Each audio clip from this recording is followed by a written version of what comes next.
individual, written by someone else. Okay. Whether's autobiography is the story of person's life, written by that person. Okay, good. The biography, it means that biography, it means writer's life, okay, or somebody who are writing about somebody else, or he is writing about a novelist or a poet or a dramatist, okay. This is called biography. Autobiography, it means that the story of the writer himself is written by himself or herself, okay. It is called autobiography. When a novelist, when a writer wants to write his or her story, he can make or his life, he can make a story from it. Okay, we have, for example, in Arabic literature, we have many autobiographical writings. For example, Khalil Gibran. Okay, so this is the main difference between autobiography and biography. Okay, if we go to Emily Bronte, we can see that. Or let me ask you that if throughout your writing or your reading, did you feel, or is there any close relationship between the biography of Emily Bronte and her work? For example, Wuthering Heights. Do you think that there is a connection between the writer's life and Wuthering Heights? Sir, can I? Okay, your name? In'am Abbas. In'am. Yeah. Sir, about the second question is there is no connect between the story about Wuthering Heights and Emily Bronte, because the writer, the Emily Bronte, used her imagination to write. Emily Bronte used her imagination to write this story because when she Thank you, An'am. Thank you. Do you agree with An'am? An'am, she just said that there is no connection between the writer and the work. Is it possible? Sir, may I answer? Your name? No, not Bayader.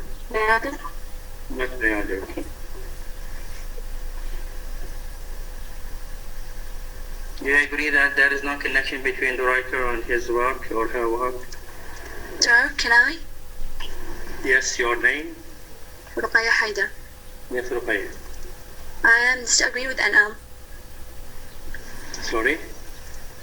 I disagree with An'am. Okay. What do you think?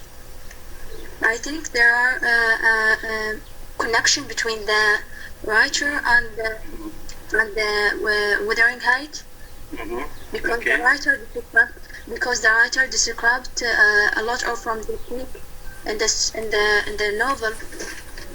Look as a writer life, such as lonely. Okay. Thank you, Ruqayya. Thank you. What else? Sir, can I? I need your participation. Your name? Naam. Not In'am. Sir, can I answer you? Yes, Noor Ahmed. Yeah.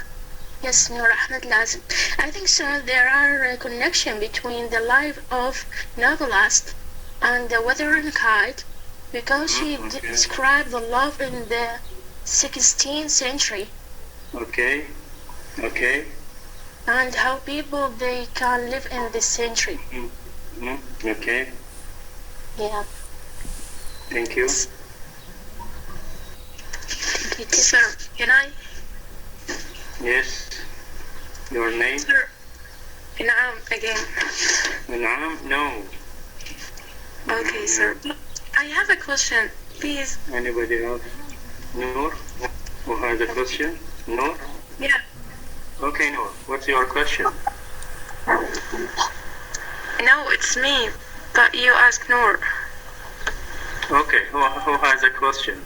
Please write it. In'am. Yes. Sir, how could be a connection between her life and the Wuthering Heights? Because I read the whole story about his life. She do not get married that first thing and do not feel in love with someone. So how could be feel? How could be there is connection between her life and the novel? Okay, first of all, don't limit yourself in these two issues. I mean, in love and in marriage. Okay, Emily Bronte, she was neither in love nor got married. Okay, and that issue or that point actually puzzled the critics at that time. How, for example, a woman or a man without love, without marriage, okay, can describe in detail, describe precisely the relationship or maybe the marriage, okay? But if you go to her works, for example, especially her poetry, you will find that maybe she was in love, okay, with a person. Maybe she was in love. Even the critics, they disagree among themselves. Some of them, they said that Emily Bronte, she was in love with a person, and some of them, they disagree with that. Anyway, this is not an obstacle that a writer does not practice something he is unable to write about his or her life. No. If you go precisely, if you read the whole story precisely, and if you read, for example, the lives of the Emily Bronte, you will see that there is a close connection between her life and her work. And it is impossible for any work of art, for any work of literature to separate the writer's life from his or her work. There is a close connection. Why? Because literature, don't forget that literature was an experience, okay? The writer wants to share this experience with the people or with the audience or with the reader. So don't forget this. Since it is an experience, personal experience, then there is, okay, directly or indirectly, there is a reflection for his or her life. For example, in Wuthering Heights, you see that the first thing or the first issue is that related to Emily's life was the moor or the nature. Okay, if you go to Emily's life, you will see that she loves countryside, she loves the nature, she loves the going in open area. Okay, and you will see that this feature or this characteristics will be found in Wuthering Heights. So, sir, it's not dependent between man and woman? Sorry? It's not to depend between man and woman. I mean, she can describe her love with the nature or with another thing. No, not like this. No, like this. As I told you that some critics said that Emily Bronte was in love with a person. You look, and most critics they have they said that Emily Bronte's life has mysteries. Okay, it was not clear for us, and even it was not clear for the critics themselves. Okay. Yeah. But according to what has found or written by her sister Charlotte, okay, you know that Charlotte Bronte wrote about the life of her sister, okay, after her death. So yes. what we know came from the Charlotte Bronte, not the Bronte herself. Anyway, as I told you, if you go to the Emily's life and her text, you will find there is a close connection between them, and we will have explanation for each point step by step when we are taking the chapters. Okay, let's move to another thing that I ask you to look for the map or the characters' relationship of the novel. I hope that you are seeing the map, the tree. Do you see it? We totally see it, but the word is very small. We can look and read the word what's written. Okay, it is found in your books. It is found in your books. Now. Yeah, good. Okay.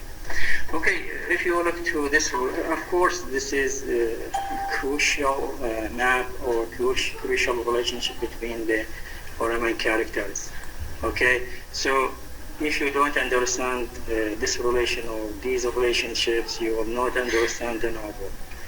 If you have any name while you are reading the novel, okay, try to consult this character relationship. I think you have in your books. If you open your books, you will find it in the third or in the second page. Okay. The whole story or the whole map is expresses the two families. If you see that we have or the two places, Wuthering Heights, and Rushcross Grange. Okay, Wuthering Heights, the first place, and the second place, Rushcross Grange. Okay, keep those names in your mind. We have two places, and then we have two families, Mr. and Mrs. Earnshaw, or Earnshaw's family, and Linton's family, Mr. and Mrs. Linton, with an outsider. Okay, keep these 3 points in your mind. We have two families, family of Earnshaw, the family of Linton, and we have an outsider. Who is the outsider? Mr. Heathcliff, or Heathcliff. This map covers 3 generations.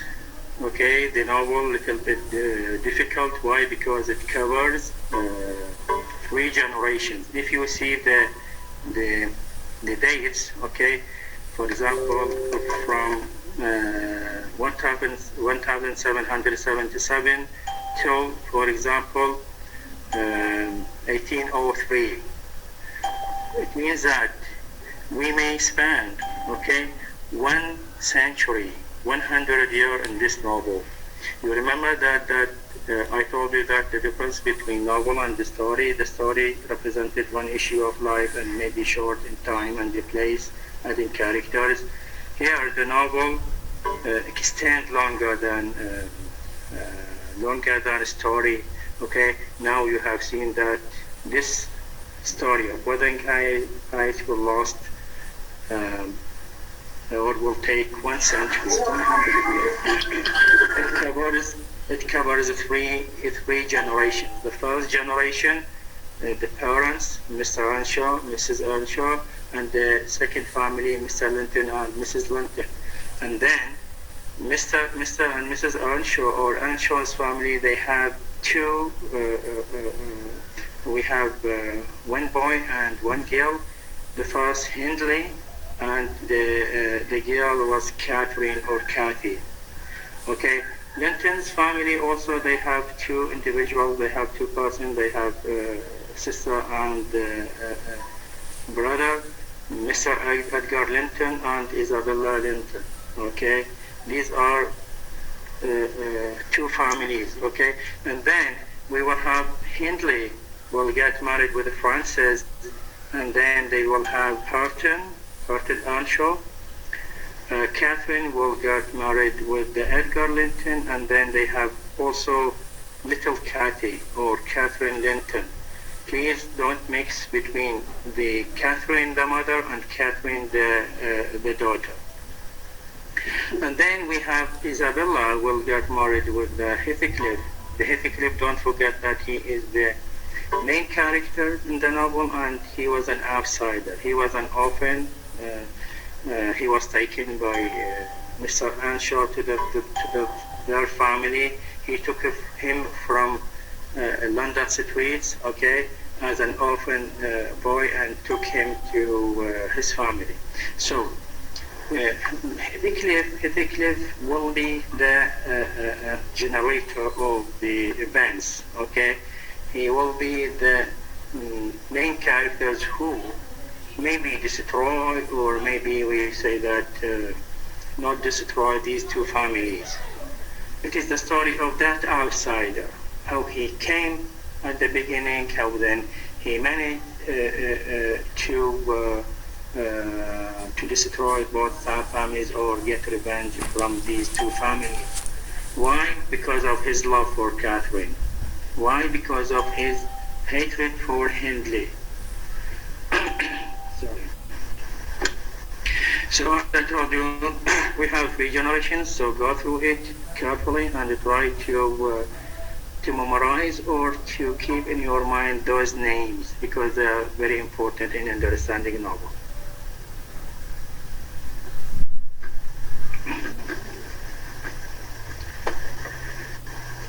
Okay, let's move to another technique used by Imre Planté in Wuthering Heights.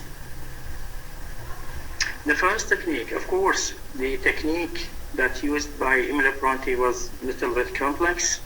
It was not an easy because we have many issues related to that technique because we have multiple narrators.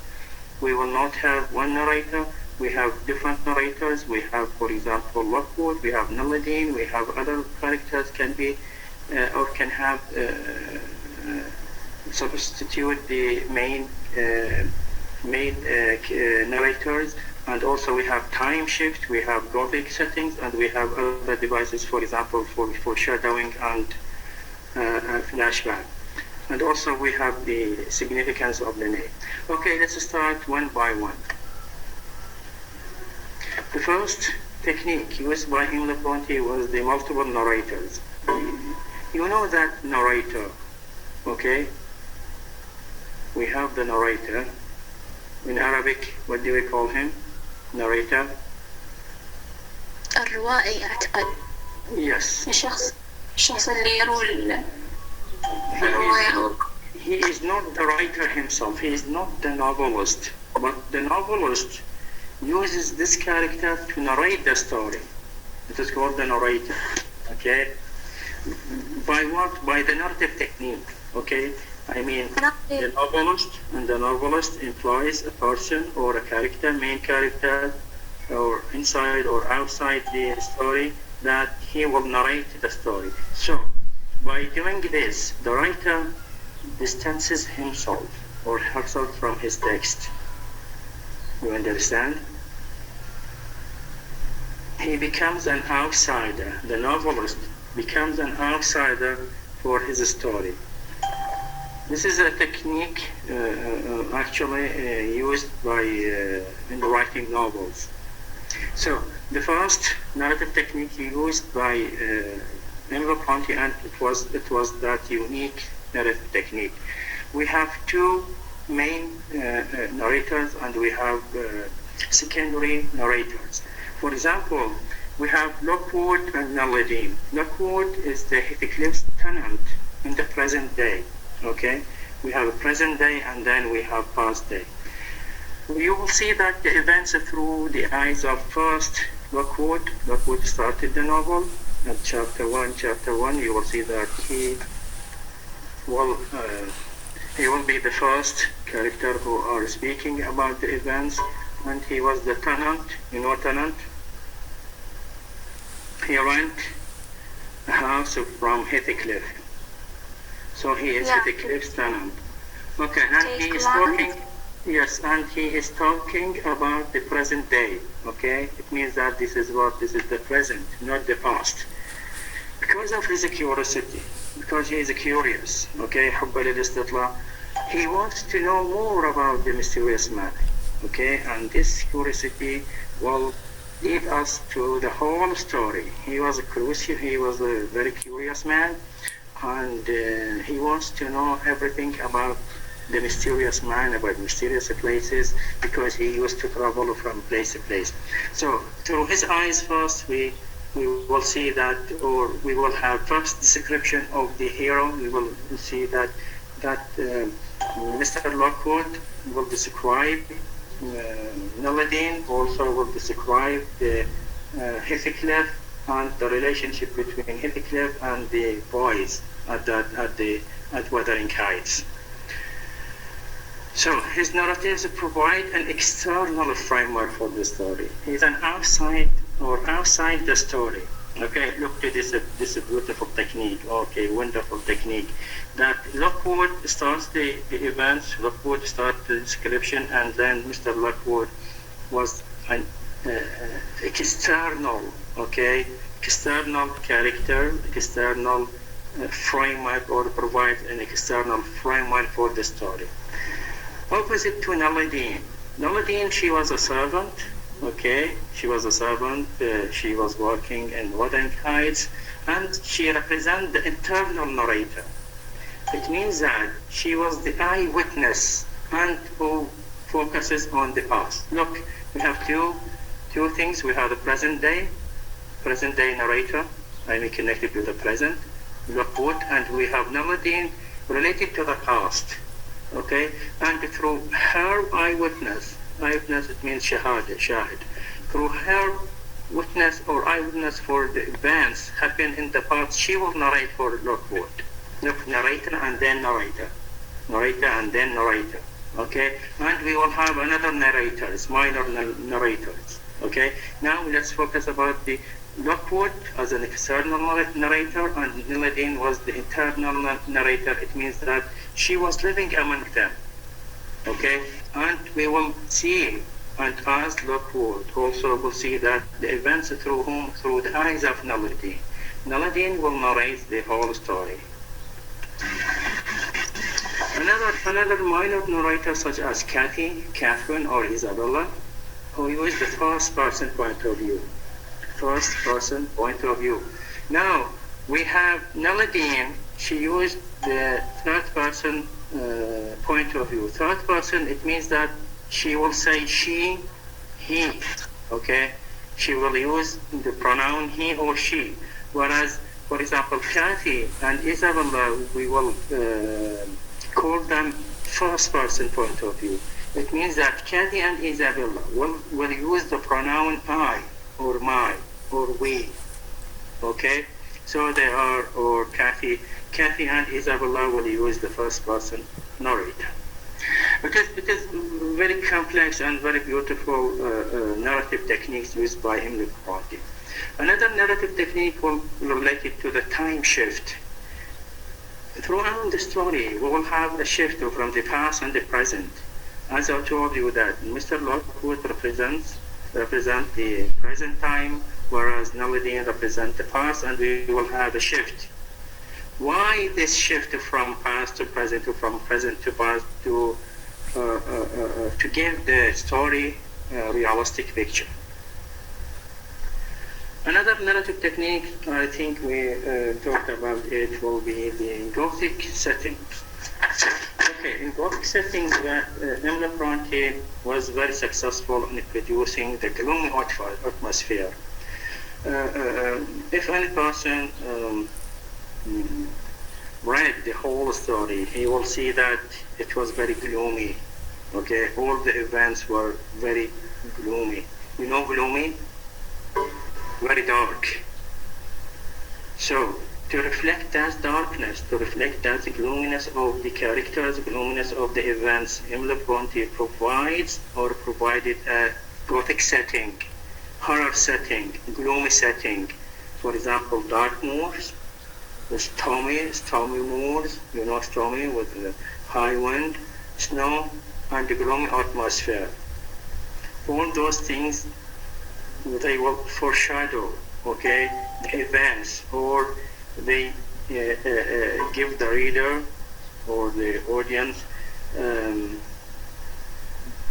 a negative, not negative, but gloomy or Gothic atmosphere. It goes with the characters or the events themselves. You will see that the events will be very gloomy. Another thing that related to her technique was the using the literary devices such as flashback and foreshadowing. Of course, if we have a shift in time, we will have, for example, a flashback. And I think you studied the flashback and foreshadowing, those literary devices in the previous stage or in the first stage. And for flashback, it means that we went, or the reader went back in history, went back in time, okay? Foreshadowing, no, it is an opposite to flashback. Foreshadowing, the events will happen in the future, and we have foreshadowing we have hints, okay? Some hints telling that what will happen in the future. For example, you will see that snowing, stormy, raining, heavy rain, all those atmospheric devices or atmospheric features will foreshadow, okay, for the events. The last narrative device is the significance of the name. Emily Party actually used the name Wuthering Heights to stand for something. Can any person tell me that what is meant by Wuthering Heights?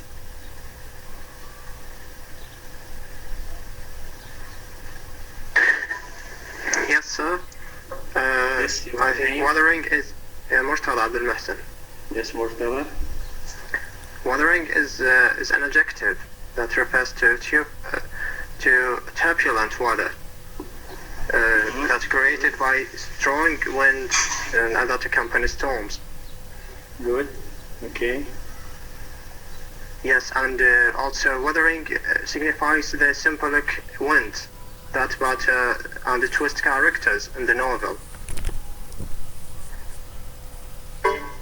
as they vie to maintain their privilege, wealth, and ancient family, states.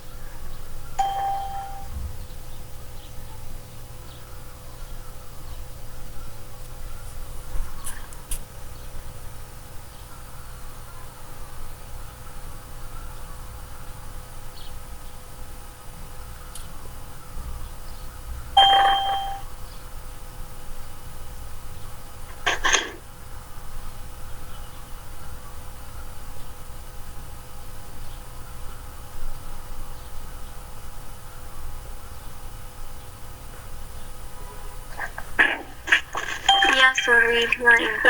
I have to use my cell phone, sorry. Okay. Yes, Zahra. Yes. Yeah, Wuthering Heights mean the name of Mr. Hitekli's dwelling, and the Wuthering began is significant of provincial and adjective and descriptive of atmosphere. Okay, if it is an objective, then wuthering it is an adjective. Good. Wuthering is an adjective. And descriptive of atmosphere. Okay. What else? Can I share? Okay. Wuthering Heights describe the city. Wuthering Heights, please. Wuthering Heights. As describe the city as full of cloud and gloomy, and describe atmosphere in this place. Yeah. Okay, thank you. Sir, Yes, your name? Inam Abbas. Inam Abbas, yes, Inam. Yeah. Sir, I think Wuthering Heights in that detail about the novel, it means how complicated the novel, or it's just a front about what all the whole thing gonna happen with all person or with all character in this novel about that's written by Emily Brontë. It's not to describe Emily Brontë is not to describe the weather or the place how the characterized live in it. Okay. Yes, sir. Thank you. You're welcome. Okay, good. Yeah. What else? Yeah. Yes, okay. Your name? Bayadır. Beader. Okay, Beader. Let's start off by breaking the title down into its two words. Good. Whether an antiquated term meaning to blow with a dull roaring sound. This is the roaring sounds. Good. And the another side, heights refer to the house's location at the top of the hill. Good. Whether Okay. it's Is there any significance for making, for example, a home above a hill? No, but yeah, because that home, especially that kind of home, that location, we can see the weather is almost always terrible, dark, windy. Okay, so the house Wuthering Heights is on Wuthering Heights. You make sense? Okay, makes sense. Thank you. So Good. this is the most significant of the Okay, I need new students to tell me that the word wuthering or heights, other than those 5 students. I need your participation. Sir, Yes, your name? my name is Noor Ahmed Lazim. Yes, Noor Ahmed. I think so. You participated. Okay.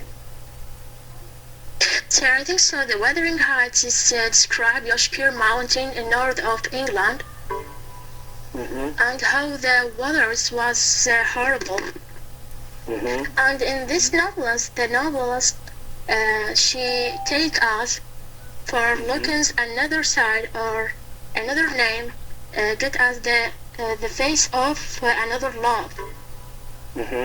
Okay. And how the love killed the person. Okay, thank you, Noor. Okay, Yeah. What else? Sir, can I? Your name, please. Anwar Salam. Anwar Salam. Okay, Anwar. Wuthering Heights being a local adjective used to describe the virus and wild winds that blew during the storms on the moors. I think that. Okay. Okay.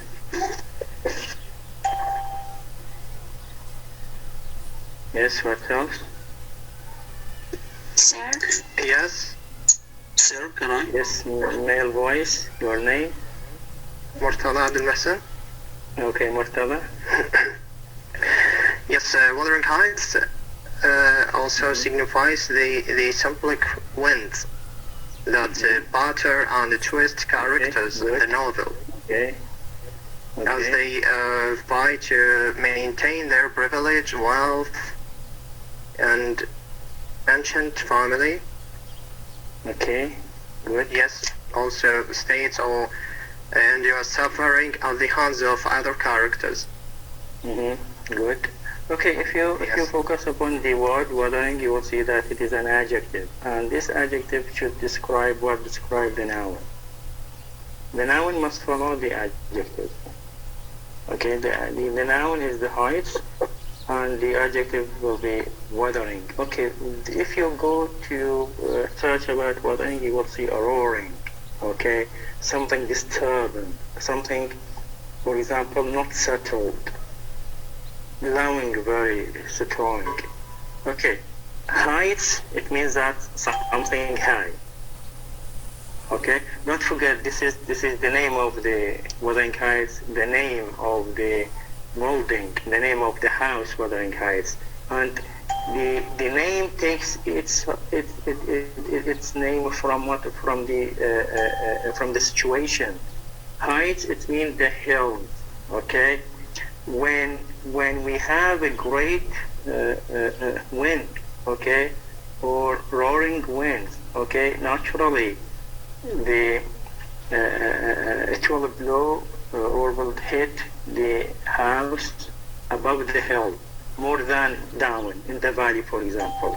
Okay, you know, if you go up and up, there will be a strong wind. Okay, stronger than down, so stronger than the valley. So why Emily Bronte named this Wuthering Heights? Why it named it? To give the whole life, or to give the whole novel, or that place a gothic horror place. As I told you before, that the magicians دول السحرة دائما وين يبنون above the hill. Okay, so to produce a gothic atmosphere, to produce a gothic setting, she named Wuthering Heights. She named that building Wuthering Heights. And what increases that Gothicism or Gothic feature is that when the wind blows something above, okay, it will produce noise, and that noise just like Gothic noise. Okay, you understand it? Sir, Yes, Beatrice? I think Emily Bronte, in her writing of Wuthering Heights, was strongly influenced by Gothic horror, and Yes. one of the main reasons why she named her novel as a Wuthering Heights, because she is influenced by the Gothic horror or Gothic genre, Gothic Yes, style. yes, thank you. Yes, good. And as I told you that, you remember that revival of Gothic architecture and Gothic literature? Yeah, sir. You can see even in this time, the image of the novel, the people can remember the image of novel because the horror, it's kind of horror movie or it's kind of horror novel, okay? And the reader can accept what the novel is going on or what the novel will talk about from the title. Yes, Okay. good. Yes, good. Even critics, they do agree, all of them. Emily Bronte produced a very gloomy story from beginning till the end. From beginning, we have sadness, we have something good, bad, until the end. Even from the title itself. Okay, the Gothicism or Gothic or horror features comes from the beginning to the end. Okay. Sir, Yes. نعم.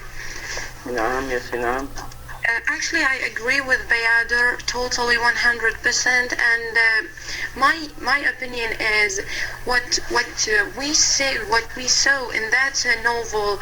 All events of that novel are about the sad and about the sea. And there is no way gonna happen something happy Yes. or act like a happy thing. Every happy thing after it gonna a sad thing. Yes, you are right. You are right. You will not have any chance to meet happiness. So I don't know whether you like this kind of novel or not, but it is a masterpiece. Do you like this kind of novel? Students, do you like this kind of novel? Actually, not really. Okay. Ahmed? Sir,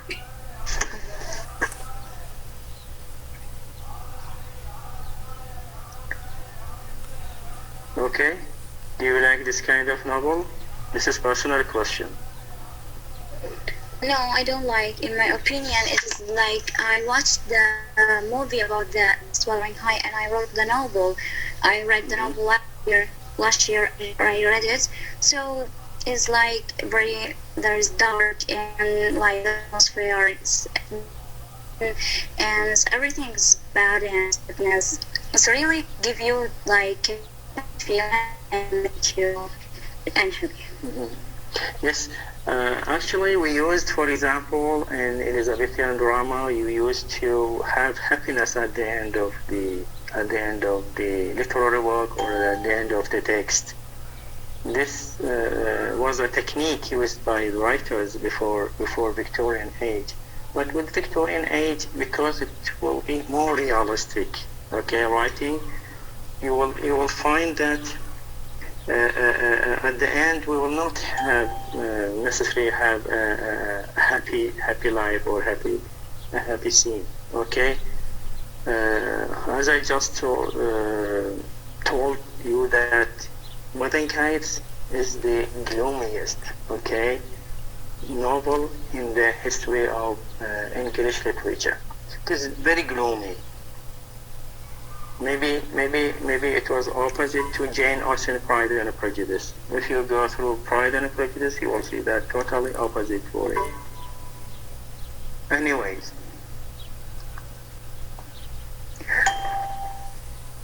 any other comments? Okay. Okay, let's move to another name, which is also a very important name in the novel, or the central character in the novel, Heathcliff. What do we mean by Heathcliff? Okay, if you hear about the word Heathcliff,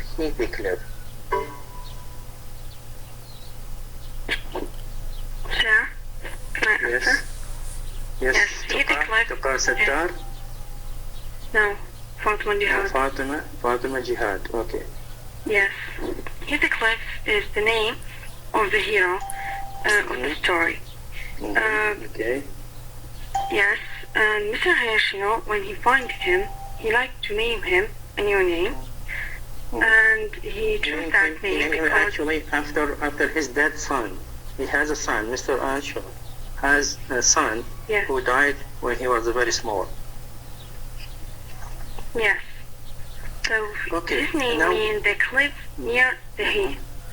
In Arabic means that's المنحدر قرب الجرف أو الجرف قرب المنحدر because there was a wuthering height and a lot of like mountains or something they were playing like in. Okay, good. Yes. Good, Fatima. Okay, what else? Heathcliff? Yeah. If you are hearing Heathcliff, yeah. Heathcliff character. Zahra Ruba. Okay. All I know about the Heathcliff is that characters is very important characters in this novel who is like abandoned by his family and like infants and he affected on the neighboring families and he do a lot of things to Kathy and he did a lot make her suffering from a lot of things and I know about the Heathcliff he bothering his brother. He was really jealous and he do a lot of things bad to them. Even he affected on the Heathcliff's daughter in the end. Okay. Do you think that there is harshness in this name? The name is very harsh when they say Heathcliff? Yeah, I think it's like harsh and he was really difficult and like... difficult or harsh? Yeah. Good, okay. So, Emily Bronte actually deliberately named Heathcliff, named her hero, named the protagonist of the novel, okay, as Heathcliff to show that another thing or another Gothic name, okay, another harshness of the atmosphere, another harshness of the situation or events. It adds something for the story, Heathcliff, okay. It is a very gloomy name. Heath means in Arabic heath. Heath in Arabic.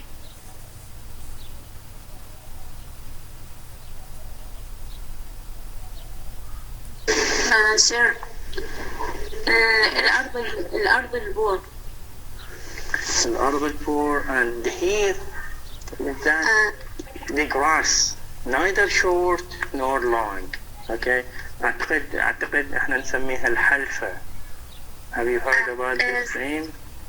المستنقع يعني أعتقد. يعني نباتات المستنقع أو الحلفة أو something like that. Yeah. الأرض الجرداء. أرض الجرداء. Even the name suggests the gloominess, okay, of that situation. Even the name suggests something bad happened. Look to the gloominess. Atmosphere. Look to the gloominess picture. Okay, the Gothic atmosphere that Emily Bronte created in her novel. Okay, any other question? Another question? I'm sorry, sir, but the time is up. I think we will have 2 successive lectures, right? Is that right? 12:30 and 1:30. If you check your timetable, you will see that you will have 2 successive lectures. Right?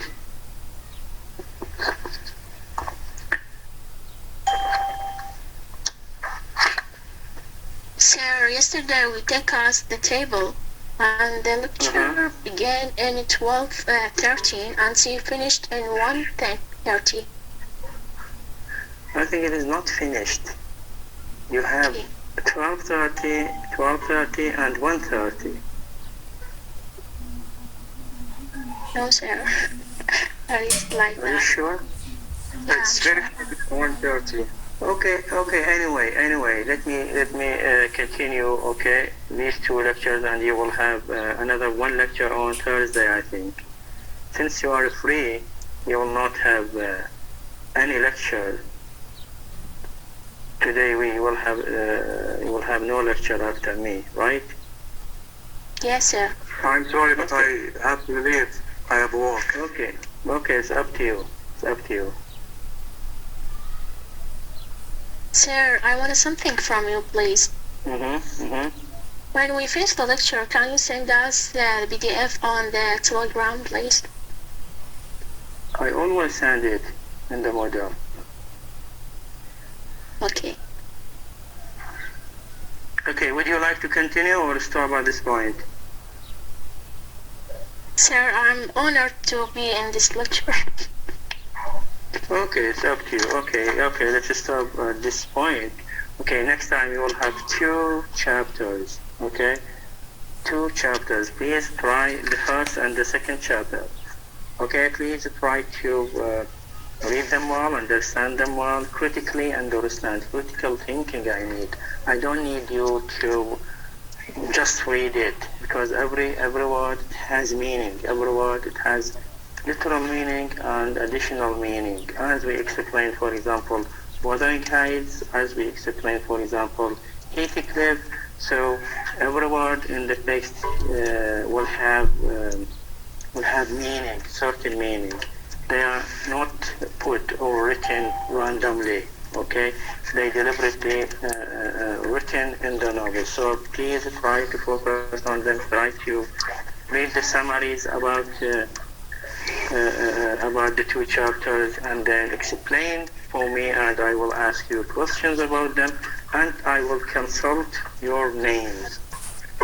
For example, today I have only 8 participants. This is not the way we are discussing or taking a lecture. For me, it is very bad to have just 8 participants. What about the other students? They are just listeners? And I don't know, maybe they are not listeners. Maybe they just join the meeting and they go elsewhere. But keep in your mind, those lectures or what we are saying, very crucial and very important in the exam. Keep this in your mind, okay? If you are memorizing for me from the internet or from any source else, and then you put them, I will give you 0. Believe me, I will give you 0. I will depend totally on my lectures or what are said in our classes. That's it. Sir, Okay. excuse me, sir. Yes, Sir, okay. Sir, can we find the next lecture in the model, please, to read it and memorize them? And what do you mean by? I mean, we have 2 lecture. We should, yeah, but we can't find it in model. We just found 2 of them. Every lecture that when I finish, okay, I upload it in the model. Okay, so we should search about But it? without recording. I mean, just PDF or just PowerPoint. That's it. Yeah, it's not a problem because we need to read it and to know and understand everything you see. You say it during the lecture. I uploaded them in the model. I uploaded. Thank you, sir. You're welcome. Any other questions? Excuse me, sir. Please, can you repeat what we have for our next lecture? The chapter, because I don't listen very well. Chapters. We will have 2 chapters. Yeah. We will have 2 Clear down for? Yes. Okay, thank you a lot. Chapter 1 and chapter 2. Okay. Yeah. Sorry, sir. Okay. 2 part, will be 2 part or 2 chapters. okay. Sorry, sir. Can we separate between the time of lecture and time for discuss? So if you make the lecture for 2 parts. No, actually it is impossible because I need your participation in it. Every I think point, it will for be example, when I raise more the question throughout the lecture, throughout the class, I need your participation.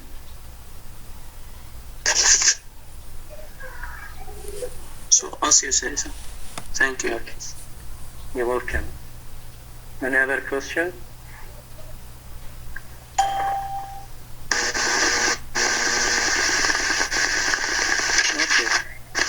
Okay, you are free to leave. Next time we will have 2 lectures. Sir? Yes, Aya? No, bad. Mayada? Yeah. May I ask you about the narration? The narrator? Yes. The narrators, yes. Yeah. You said the main narrators in our novel, Nellie Dan and Dean, sorry, and Mr. Lockwood, right? Mr. Lockwood, yes, right. Oh, why the novelist narrator, as we can say, they provide us very different perspectives on of the people of the event of Wuthering Heights, right? So, Yes, right. what does the book use to such different narrators? Sorry, your question, please, will you repeat it? Why does Bronte use 2 such different narrators? Actually, she used not only 2. As I told you, she used multiple narrators. Okay, Yeah. This is a kind of her complex technique. Okay, this is a kind of her style in writing. You know that, as I told you, that she was an enigmatic. Okay, she was a mysterious novelist. All what we get about her life, about her work, written by her sister, by Charlotte Bronte. And another thing that she has only one work. She has only one novel, Wuthering Heights, and it was a masterpiece. So this is a kind of a style by Emily Bronte to have a panoramic picture, whole picture of life. Every narrator is trying to give some or part of the novel, part of the story, and it does not depend on one person. For example, in Wuthering Heights, the first narrator was Lockwood, Mr. Lockwood. Mr. Lockwood will give us, okay, and chapter 1 or chapter 2, description for Heathcliff. He will say that Heathcliff was very sad. Heathcliff will he is a very mysterious man. Okay, so this characteristics or this explanation or this description by Lockwood will be encouraged, will be emphasized by Nellie Dean. Okay, if, for example, we have 2 persons saying the same thing, then what does it mean? It means more realistic. It more realism. Okay, instead of bias or biasism, okay, bias, تحيز, حتى ما يصير تحيز, we have 2 points of view. We have 2 persons narrating the same thing. For example, about the events, the same thing about the person. We have an emphasis. And this gives us more realistic picture. And another thing is that we have a panoramic. Maybe one eye will be mistaken. Maybe one eye will be, for example, will not see the complete story, will not see complete events. So if we have different eyes, okay, and each eye will say what it sees or what it watch, okay. So what do we have? We will have a panoramic picture of life, a whole picture of life. Okay, thank you, sir. Thank you so much. You're welcome. Another question? Yes, sir. Assalamu alaikum. Yes, alaikum salam. Bayadir? Hadil Ibrahim. Bayadir or Hadil Ibrahim? Yes, Hadil. Sir, I want to ask you about our assignment. What do you prefer? Prefer my own simple words or to search and after that express that First, read about it, yes. read about it, have much information, and then try to paraphrase, try to express the events or the question by your own words, even if they are simple.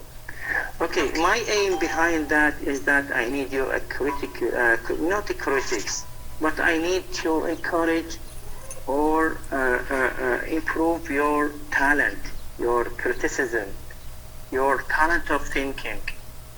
You are students of literature, then you must have a different look from any person.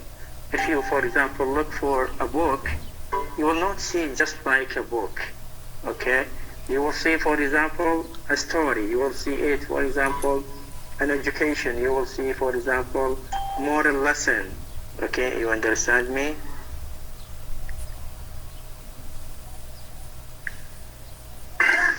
Yeah, we understand you, sir. You understand me? So I want to improve your critical point of view. Yes, sir.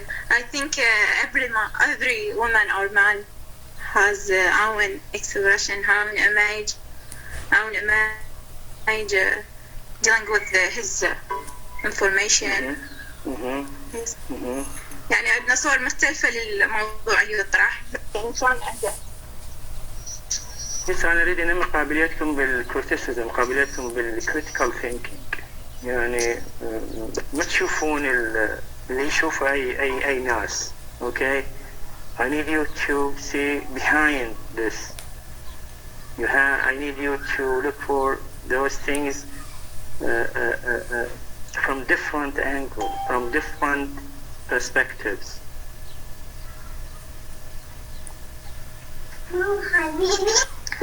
For example, when I send you a clip, most of the students, they wrote just explanation. We have seen two boys, one girl and another. No, for example, Heathcliff. What is he? He's a black, okay? Why he is a black? Why he is just like a gypsy? I don't need, for example, to describe him that he is a black. Or okay, if he is a black, then why the narrator, why the novelist, for example, create this gypsy boy? Is there anything behind it?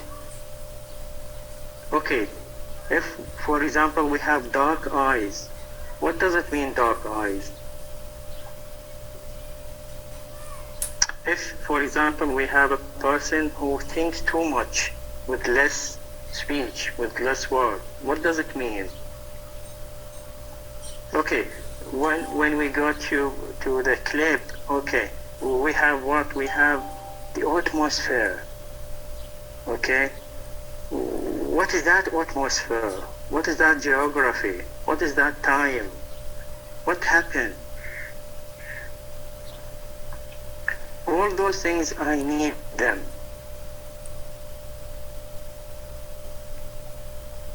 You got it? Okay, so we'll take information about all these things the next lecture. Thanks. You're welcome.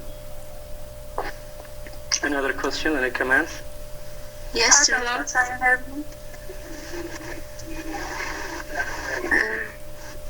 Aya Tawfiq? Yes. Yes, Aya? So I have idea about the novel that I don't Good. know is it true or wrong. Good, we are so happy to hear your voice, Aya. And so the novel characterized by sadness and mystery. Is it because of the Mystery. novelist mysterious life? Yes, good.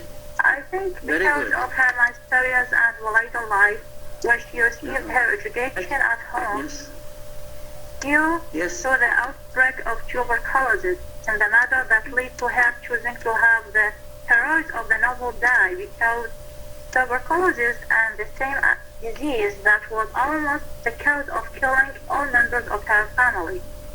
okay, thank you. Thank you, okay, good. This mysterious picture, mysterious point of view, it goes with the mysterious character of Emily Bronte, the writer herself. That's why I told you there is a connection between the writer, okay, her or his life with her or his works, okay. It is impossible to separate it. Although, listen, however, okay, we have a theory in explaining literature. Maybe this is good for students who are trying to pursue their study, for example, for MA, master degree, or PhD degree. There is a theory. It says that it is called the death of the author. The death of the author. يعني موت الكاتب. Here, the death of the author, it means that the reader will kill the author. يعني كأنما يقتله. This is metaphorically. It means that the writer, we exclude him from his writing. We did not or we will not pay any attention for his life. As if this work is anonymous. This work without author. How we explain it? Of course we will explain this text, and we are able to analyze it and get meaning from it, apart from the author. Okay? It is called death of the author. It means that we explain the text without author, without life, without autobiography of the writer. Okay? So this theory of literature focuses upon the text itself. It does not focus upon the writer. Okay, so I understand. Excuse me, sir. Yes, نعم. Yeah. Yes. About the assignment, as you say, you need all that happen. But sir, we don't say the same thing you say about it. Sorry. I mean, yeah, we say the clip, and we say the nature, mountain, church, boy and girl. One of them run and singing. She was happy actually because she's singing and full of joy, and the boy seems like silent, have some sadness in his face. Why he is silent? Why he is sad? Why he is black? Why he has dark eyes? So we should note all describe it when we analyze it. Sorry? I mean, we should take a go and take a boy and write about all of them. Okay, for example, about the boy, about the gloomy atmosphere. This is what is important in the clip. Two things. Yeah. Gloomy atmosphere. And we studied about the Gothicism, where I told you that Gothic setting, Gothic atmosphere, Gothic, okay? Maybe a storm, maybe a dark cloud, okay? All of them, they're part of or features of Gothicism or Gothic or horror. Yes. So, number two, the boy himself, he is a black, okay? What does it mean in literature, he is a black? It means that we have racial thinking. You know racism, عنصرية, Yeah. You will see that Heathcliff was an outsider, and from the beginning, from the first day, he entered Wuthering Heights, I mean the home, was treated as an outsider, as a black, as a gypsy. And in Yes, literature, this blackness and gypsy, okay, it means that he is an outsider, he's an otherness, you know, otherness, شخص آخر غير مرغوب فيه. وthis is هاي العنصرية اللي موجودة. These are two things, important things in this clip. That's it. But when we say the movie on YouTube, we know Heathcliff adopted by father of Catherine. Yeah. Mr. Arshaw, yes. Yeah, but after when he died, a brother of Catherine, he actually hate him, and from the beginning, from the first day, both Catherine and Hindley, okay, hate him. Yes. But then Catherine would make a close relation to him, to Heathcliff. Yeah. Yes. Thank you, sir. Hello, sir. I'm going to ask you a really quick question. So, from what I got from, my name is Taria. So, what I actually got from the novel that is so gothic and have this gloomy atmosphere, and my question is, why does the novelist or the writer try to give this dark theme? Is she trying to affect people? Because as we know, like the harsh or hard situations in life, or when you try to express something and you want the society to be affected by it, you're gonna have this dark or harsh tone. And was she trying to do that? Because as you just said about the man who is just in love with her, with Catherine, he was dark, so maybe she was trying to say that, okay, let's stop this racism and let's do something better, and by this theme or gothic theme gonna affect the society more. Of course, you are right. Okay, of course, some critics said that she created this atmosphere, this gothic atmosphere. It was related to her life, her soul. Okay, her life was very gloom, and because of the death of her sisters, because of the death of her father, her mother, by plague at that time, plague, ta'un at that time. So she was disappointed, and she will later, she will die by, I think, sin. Okay. I'm talking about the Victorian. Sorry. I was talking about the idea behind this book. Like, I get the novel, I get what she's trying to say, but what's the is she trying to give a moral lesson, or is she trying to? If you like a moral lesson, okay, it has many moral lessons. For example, the first was concerning the feminism or feminist point of view, that you will see that Catherine will be trapped in a situation between choosing Edgar as a husband or choosing Heathcliff, and you know the difference between Edgar and Heathcliff. Edgar from the high rank of the society, high rank of society. Yeah, like high class. And if she marries him, she will be a lady, okay, and she will have money, and she will have socially respected, and then she compares Edgar with Heathcliff. If she marries Heathcliff, she will stay ignored, she will stay neglected, nobody will respect her. So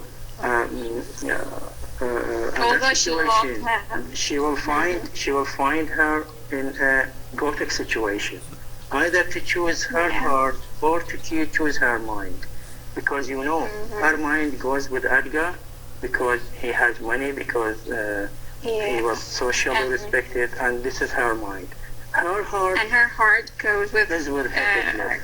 Okay, and she will have a conflict between her mind and her heart, and that will kill her. Thank you, sir. You're welcome, Tuqa. Another question or comment? Sir, please. Sorry? Can I ask you some question, Yes, please? Yeah. Noor Ahmed. Yes, Noor Ahmed. Yes. If Emily were alive, would she agree with the choice of black skin, Cliff? Because we all know racism in this period of century. You know that at that time, at the Victorian time, they need, they like that they need hands, or they needed hands. You know, hands, يعني عمال. Okay? Okay, sir. Because of the expansion of England at that time towards the east, towards India, towards South Africa, they brought those hands, those workers, and let them work in the factories in England. Okay. My time, those black, okay, they became a source of horror. Why? Because they are other, you know, other شخص آخر for British people, because they are unknown for those people. I mean, for the white people. So Heathcliff was part of that black race. You know, black race. Yes, sir. العرق الأسود. Okay. Yes, maybe she wants, I mean, Emily Conti wants to say that he is an outsider, so everybody afraid of him, and he will destroy you, okay? Because you know, if you don't know any person, you will not have any confidence in him. Yeah, she's in street. Maybe it is a kind of warning, you know, warning. No, sir, I don't understand about. Okay. And if you have any point of view, other point of view, it's okay, no problem, because this is literature. I'm not saying that my explanation is final. No, please, this is literature. And don't expect high marks in literature, okay? Don't expect, for example, 90 or 80 or 100. It's impossible for literature, because this is literature. Literature, we don't have any final truth, we don't have any final suggestions or final answer. Every person has. Sorry?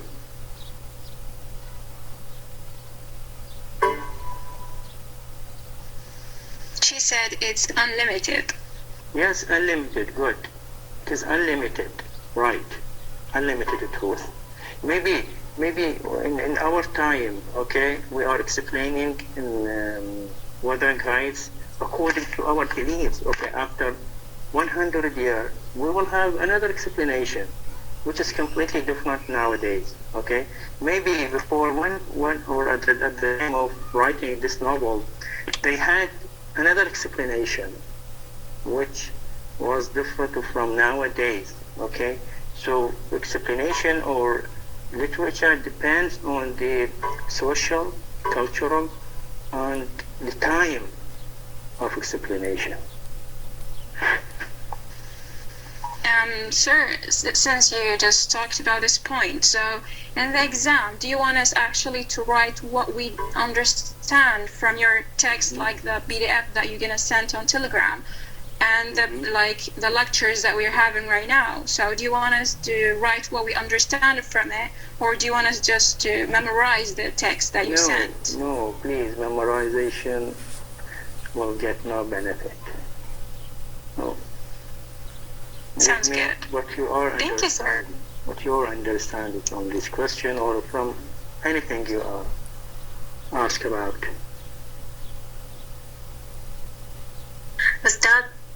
أستاذ برازة، ما هاي النسخة جزيتها من الفيلم، يعني هو هذا النسخة اللي نعتمد عليها بهاي دراستنا الوذرينج هايز؟ I did not send any movie. I sent a clip. And I'm not saying that this or that movie will be our study. No, please, come on. We have text. You have to read the text. You have to analyze the text. Try to read elsewhere. Try to read in magazines, in books, in the internet, whatever you like. But first, you remember when first lecture I told you that watching a movie will help you in understanding the novel. أستاذ ماني شفت غير نسخ يعني هو ما كان لا أسود ولا يعني حتى الكلر مال العين ما تختلف فما قدرت أنا أعتمد إنه أوصف عينه أو أوصف شكله. But I send you the clip. I send you the clip.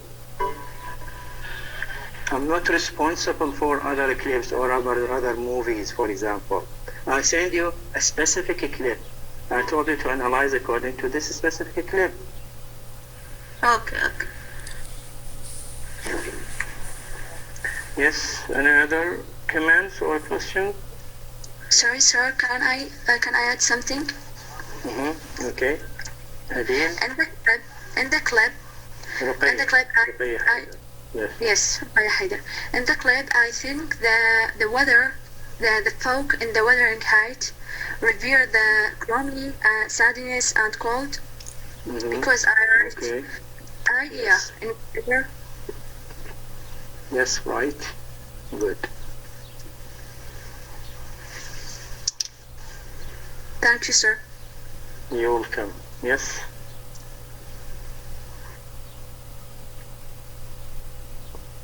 Okay, thank you so much for your listening and meet you another time. Okay, bye-bye.